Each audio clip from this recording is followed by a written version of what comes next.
guys, and welcome back to Gabbing with Jessa. Today I am finally bringing back monthly wrap-ups so that way you'll know everything that I read for the month instead of doing like the seasonal ones because those just got really long, and I want to do it by month now. That's my new thing for 2021. I really want to just make sure I get these monthly wrap-outs out, and for this one it's going to be for the month of December, so everything that I finished off 2021 with. In total in December I was able to read 22 books, and that sounds like a lot, and it was, but a lot of them were smaller books, shorter books, or just like many little parts like during a series. So it does sound impressive, even though I wasn't able to finish a lot of the ones that I picked for my December TBR, but I just threw smaller ones in there because sometimes when I'm in a reading slump, I like to read a comic or manga or something like that. For this, I read 6 audiobooks, 14 physical books, and 2 ebooks. The first book I finished in December was Uncommon Types by Tom Hanks. I listened to this as an audiobook and gave it 3 out of 5 stars. This was a collection of short stories written by Tom Hanks, just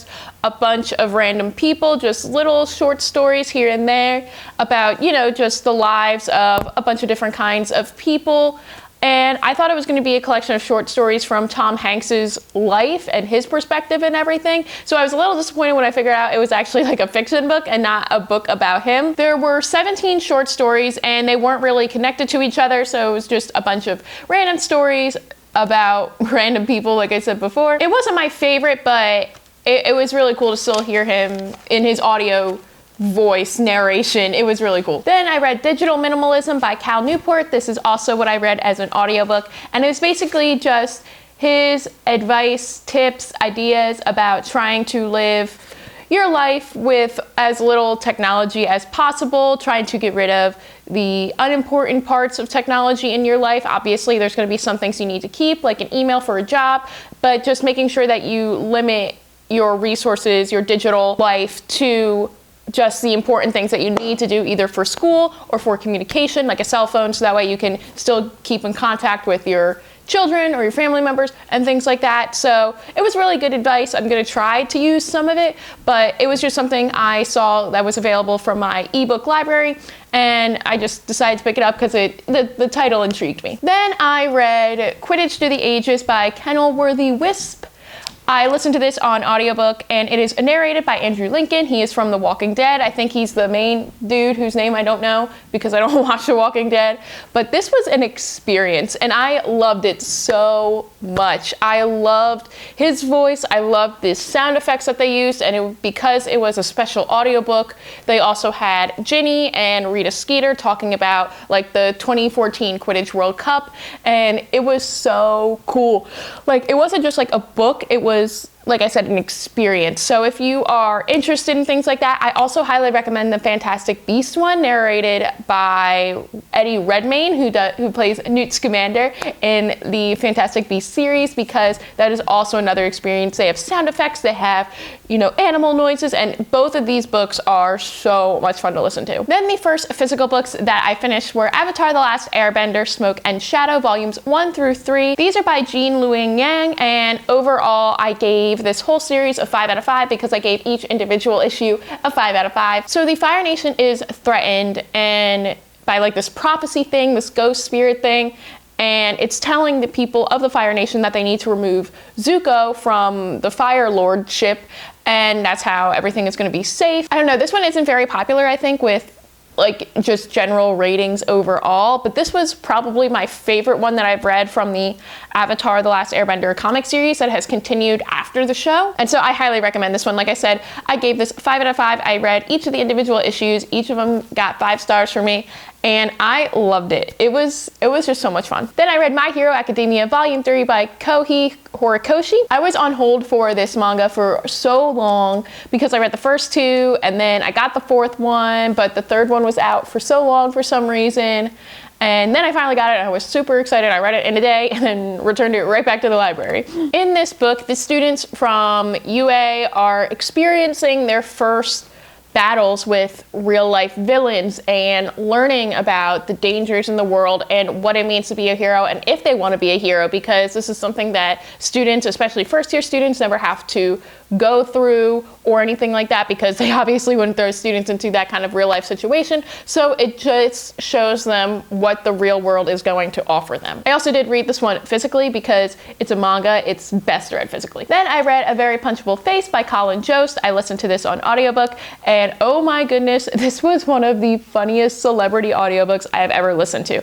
Now, I don't watch Saturday Night Live. I don't really know who Colin Jost is. The only thing I know him is that he is Scarlett Johansson's, well, was fiance, now husband, and that's literally all that I know about him. So it was about his life. He grew up in Staten Island, how he got to Saturday Night Live, and it was so funny. Like I'm tempted to watch more Saturday Night Live because of him, because I need to figure out who this man is and why he is so funny. So I highly recommend not just reading this book, but listening to it on audiobook, because that is another experience. Then I read My Hero Academia Volume 4 by Kohik, Hirokoshi. And again, this is another fun one that I read physically. So now there is the big UA Sports Festival, which is basically the time that the students get to show off their powers, not just to the general public, but also to the heroes that they could potentially intern for, that they could work for, or that they inspire to be. And so this was a lot of fun because it focuses on them in competition, but not just the students that are in the hero classes, like with our main heroes or the class 1B hero class. This is also for the other students who are not enrolled in the hero classes at UA, like the business students or the general studies students who also have quirks. So show them off to the heroes to prove, hey, you don't need to be in a hero class just to be good or just to be a hero.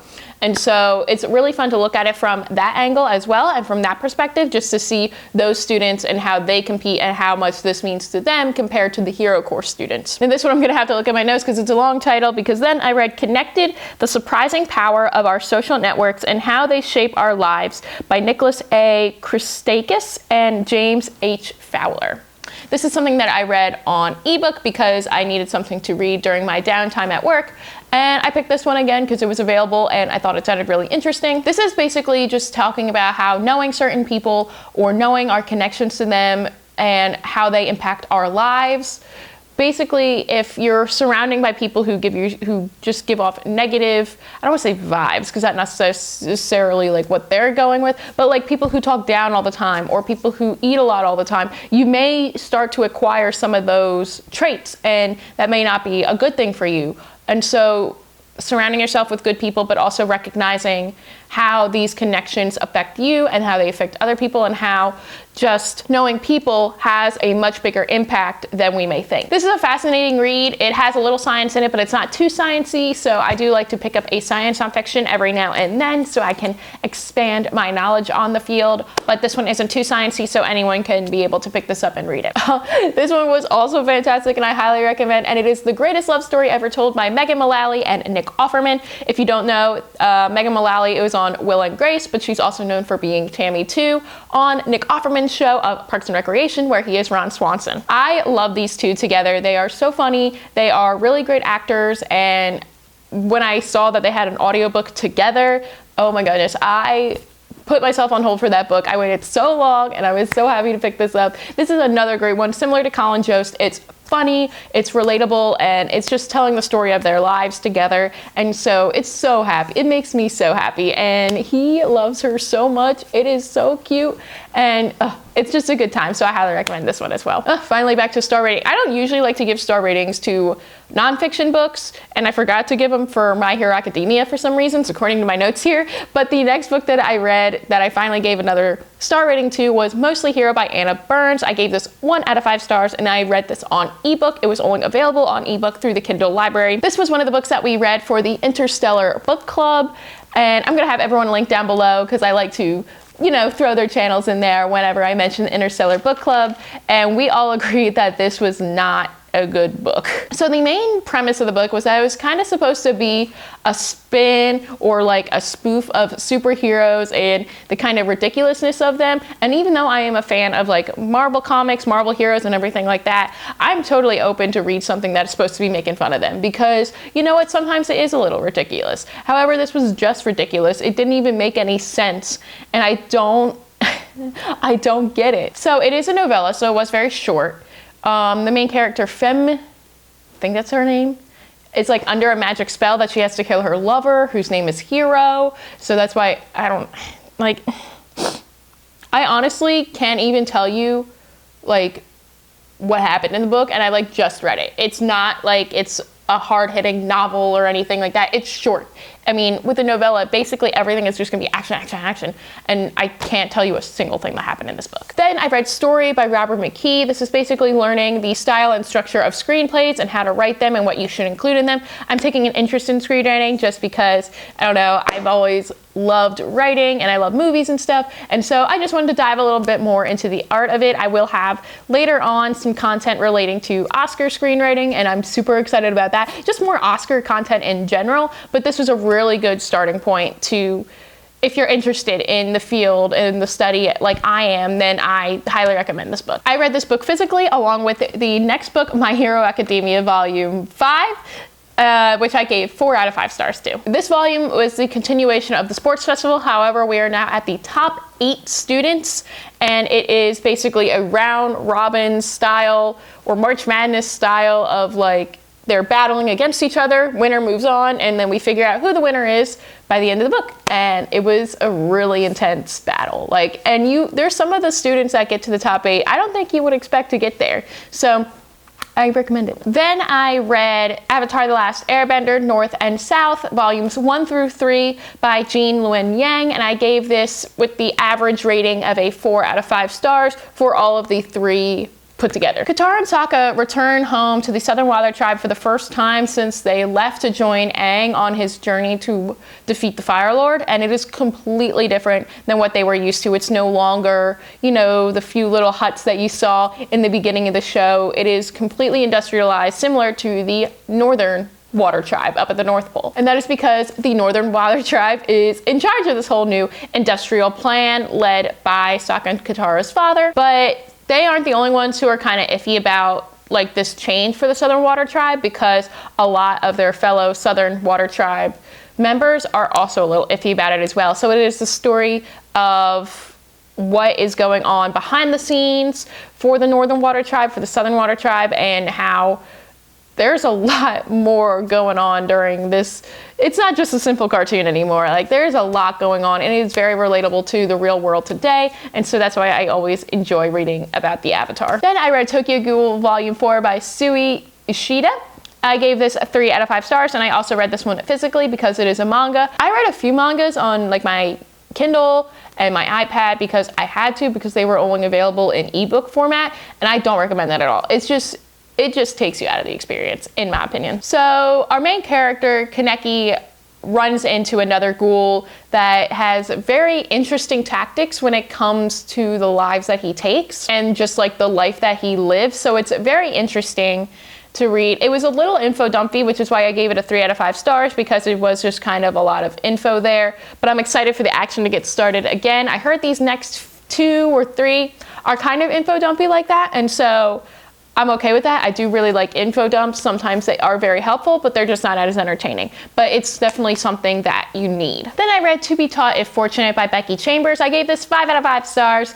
And this was a book that we also read for the Interstellar Book Club because Mostly Hero was so short. We decided to pick another novella, and we picked this one by Becky Chambers because we are planning to do a Wayfarer series read along. So like I said, this is a novella, and I did read this physically. For this one, we got to explore the solar system, a bunch of different planets that we never knew existed before, and just learn about each and every one of those and why they're important. I never read anything by Becky Chambers before, but man, this made me fall in love with her writing style, and it was just so fascinating. It was kind of like short stories because each chapter, I guess you could say, was a different planet, and so every planet focused on something different, so it was a lot of fun to read about that. And what I really liked about this sci-fi book, because it is a sci-fi book, is that it focused a lot on biology, not necessarily on physics or space or anything like that, which is what a lot of sci-fi books that take place in space focus on. But there was a huge biology concept, and I love that because I was a biology major,